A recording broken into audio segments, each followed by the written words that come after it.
Okay, class. So let's go to our next topic for the midterm. Uh, we will discuss interest rates. So now, uh, I will remind you that you must be able to watch the first video about the investment.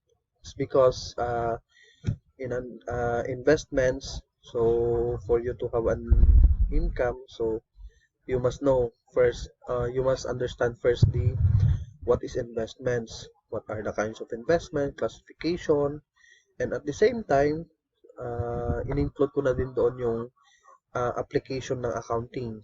So now, we will discuss interest rates. First, let's define what is interest rates.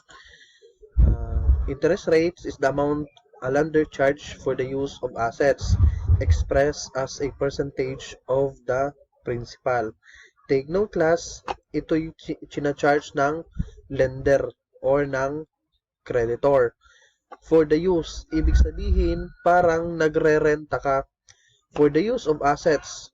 So, let's say for example, nangutang ka ng pera, yung inutang mo, parang nire-rentahan mo yung inutang mo. So, which is expressed in percentage.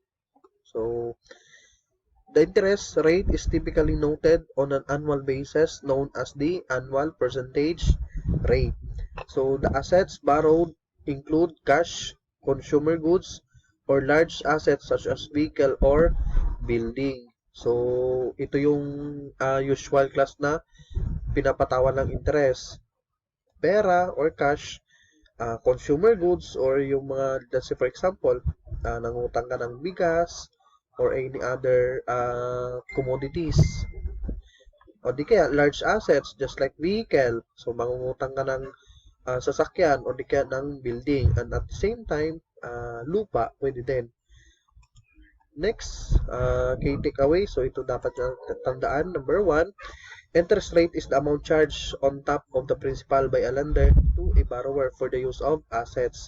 So aside doon sa principal na kailangang bayaran ni borrower, dapat bayaran niya rin yung interest.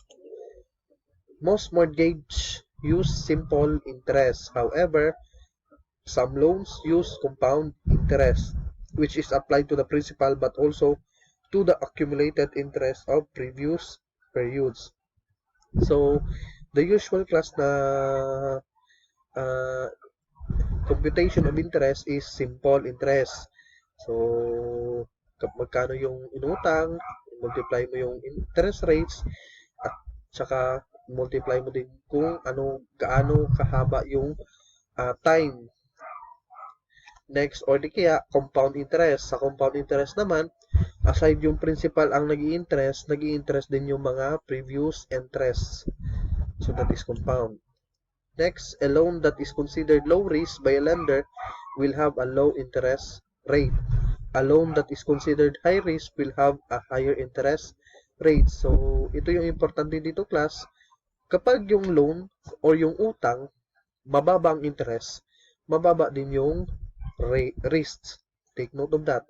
Pero kapag mataas yung interest rate, mataas din yung risk. Why? It's because, let's say for example, nangutang ka ng 1 million and then yung interest nun is 10%.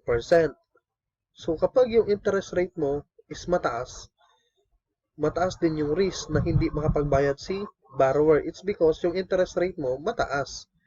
Pero kapag yung interest rate mo, let's say for example, 1% lang, mababa lang yung risk nun. It's because 1% of 1 million is just only 10,000.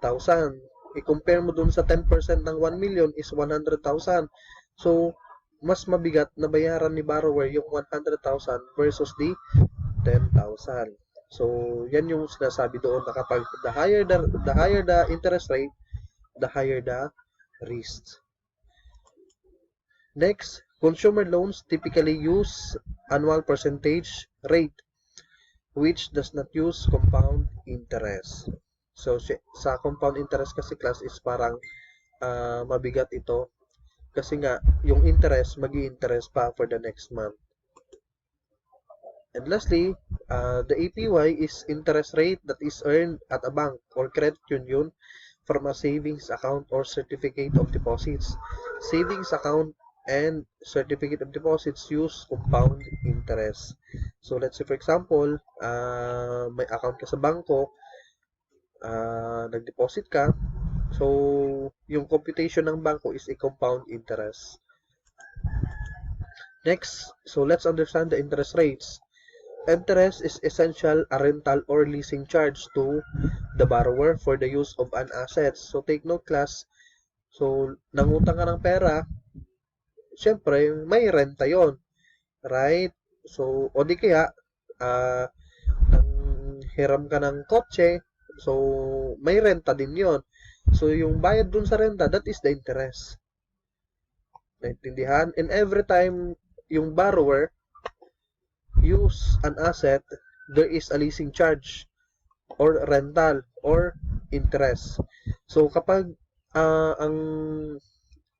if the money involved in use of an asset, ibig sabihin gumamit ka ng asset, let's say for example, building, kotse or vehicle, ang tawag doon rental.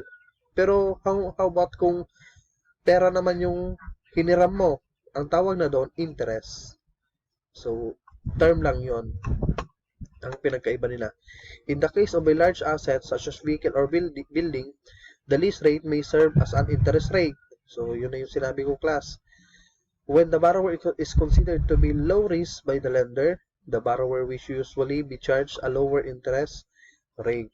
But if the borrower is considered high risk, the interest rate that may be charged will be higher.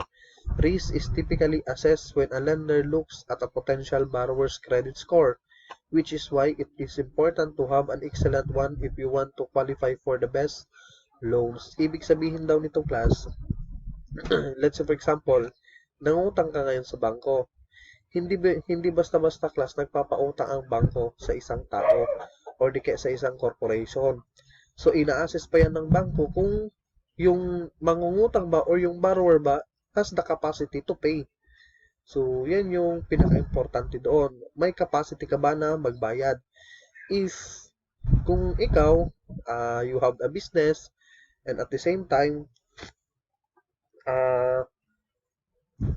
you have also another income na pinag-i-incomean mo, so meron kang, you have the chance para mag-qualify doon sa mga best loans.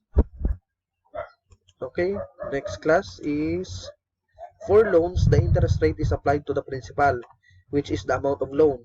Interest rate is the cost of debt for the borrower and the rate of return for the lender.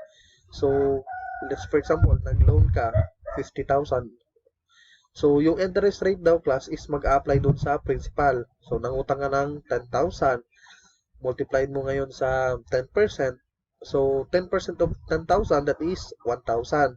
So, yung 1,000 na yung class, it is the cost of debt for the borrower. Ibig sabihin, yung cost, that is the cost of debt for the borrower. While doon sa part ni lender, that is the rate of return or it is the income on the part of the lender and expense on the part of the borrower. Next, when are interest rates applied? So, kailan mag-apply? Interest rate apply to most lending or borrowing transactions. So, yun naman yung usual class na nag-apply ang mga interest sa mga pautang or di kaya sa mga nanghihiram ng pera. Individuals borrow money to purchase homes, fund projects, launch or fund businesses, or pay for college tuition. So, sa mga individual na tao, nanghiram sila because the reason is bibili ng bahay, kapag may project, o di kaya magkakaroon ng negosyo, o di kaya pambayad ng tuition. So, kaya nanghihirap ang mga tao. So, or di kaya, let's say for example, mag-aaral ka, so, o di kaya, just like you, student, so, hindi mo alam kung saan galing, saan kinuha ng parents mo yung pera. Maybe from their own, o di kaya may trabaho sila, o di kaya inutang nila. para lang pambayad sa tuition nyo. So, that is the reason why individuals borrow money. So, di kaya businesses take loans to fund capital projects and expand their operation by purchasing fixed and long-term assets such as land, buildings, and machinery. So, sa mga businesses naman or corporation, so for the funds of capital projects para mag-expand or expansion ng operation, binibili ng fixed and long-term assets kagaya ng lupa, building, and machinery. Borrowed money is repaid either in a lump sum by a predetermined date or in periodic installments. So, yung hiniram daw na pera class is pwedeng bayaran ng buo o di kaya pwedeng bayaran ng installment. The money to be repaid is usually more than the borrowed amount since lender require compensation for the loss of use of the money during the loan period. The lender could have invested the funds during that period instead of providing a loan, which would have generated income from the assets. So, ibig sabihin daw nito class, yung money na binabayad or yung money daw na ibabayad after the loan period is mas mataas kaysa doon sa principal. So, let's say for example, nangutang ka ng 10,000. So, at 10%, babayaran mo in 1 year. So, that is 10,000 times 10% times 12 months. Or times 10% times 1 year. So, that is 10,000 plus the 1,000 na interest, right? So, yung 11,000 na yun yung babayaran mo after 1 year. The difference between the total repayment sum and the original loan is the interest charge. So, gaya dun sa example natin kanina, the principal is the 10,000, that is the original loan. And the repayment sum is the 11,000. So, yung difference ng dalawa, that is the interest. The interest charge is applied to the principal amount. Next, for example, if an individual takes out or nangutang ang individual 300,000. So, let's say for example, an individual takes out $300,000 mortgage from a bank and the loan agreement stipulates. So, si individual daw class is nangutang ng 300,000. And then, ang interest nun is 15%. So, this means that the borrower will have to pay the bank the original loan amount of 300,000 plus 15% of 300,000. So, that is 45,000. So, the total of 345,000. If a company secures 1.5 million loan from a lending institution that charges at 12%, the company must repay principal na 1.5 million plus the interest of 180,000. So that is 1,680,000. So simple interest rates. So simple interest, the formula will be principal times interest rate times time. So let's say for example simple interest. So 300,000 multiplied by 15% times 20, or this is the time, or 20 installments, 900,000 or 20 years. Let's say for example, an annual interest rate of 15% translates into an annual interest payment of 45,000. So after 20 years, the lender would have made 45,000. That is 20 years. 900,000 in interest payment, which explain how banks make their money. So this is the usual way how bank make income.